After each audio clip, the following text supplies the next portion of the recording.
What is going on, guys? I already know there's 1,000 videos out there of people trying to teach you how to tear out the carpet, but in this video I'm gonna show you the fastest way and the easiest way to do it. Let's get to it. Here are some tools that will make your life easier and I recommend you to buy. Carpet cutter to cut the carpet, a good hammer and a good pry bar to get up all the tack strip, a mid-size floor scraper to get up all the staples, and a good set of knee pads. Let's get to it. All right, in this part I'm gonna show you how to use a carpet knife. It may seem really simple at first, but this is very dangerous. It can cut through carpet, it can cut through your skin. I've seen people teach you the wrong way. Anytime you're pulling with this, you wanna pull it away from your body at an angle. You never wanna pull towards your body because at any time it can slip and cut you. Your next question maybe is, where do you begin? Great question. 5-foot sections is what I do. It's the happy medium between too big where you can't carry it and too small where you're wasting your time. Let's get started.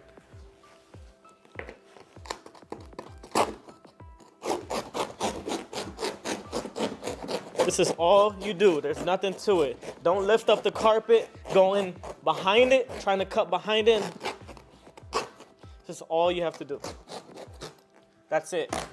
I didn't do anything special. I just went straight down the middle. I've seen people try to turn it around and cut through the backside. Don't do none of that. Just cut it straight down the middle, go all the way in, all the way out. That's it. Then pop it open, just like that. And then for the carpet, to make it easier, you cut it at the door jamb right here.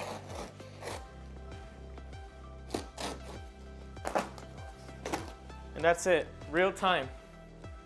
Close this door so you're not scratching it, because the bottom of the carpet can scratch the walls. You don't really want that.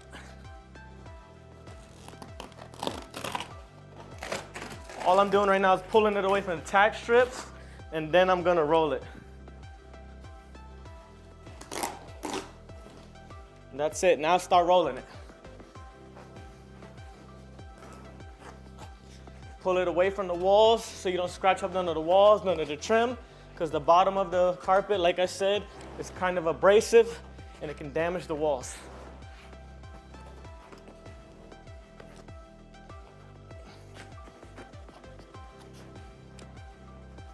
That's it, there's nothing to it. Now we're gonna do that side, and that's the entire room and the closet piece, and then we're gonna get up this underlayment. There's nothing special to it. All you do is pulling it up.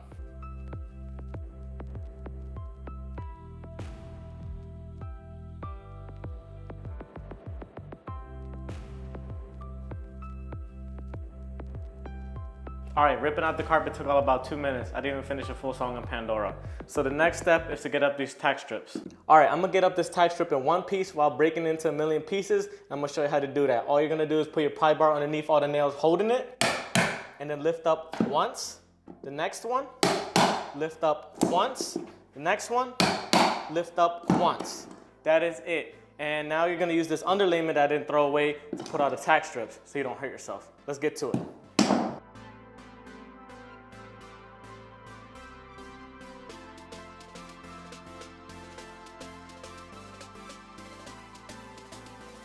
All right, getting up all the tack strips maybe took about 3 more minutes. The next step is to use a floor scraper. It's only one way to use this. Black side's up and the side that's down is marked. And we're gonna get up all these floor staples. So with that being said, we're not gonna clean up until after we're done. Let's get to it.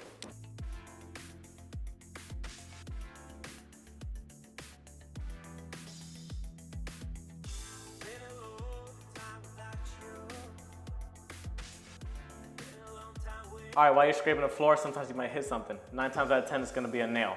All you gotta do is hit it in. And now you're good. And now you're ready to lay any type of floor you want. In this video, I'm doing LVP. And with LVP, you need a normal flat surface. And with that being said, I didn't show how to actually check it, but you can check it with spear level if your floor is flat. My house is brand new, so I had no need for that. And I hope you guys enjoyed this video and leave me any comments if you were confused in any parts. But yeah, hit that thumbs up. And if you haven't subscribed yet, please subscribe. I'll see you guys in the next one. Peace.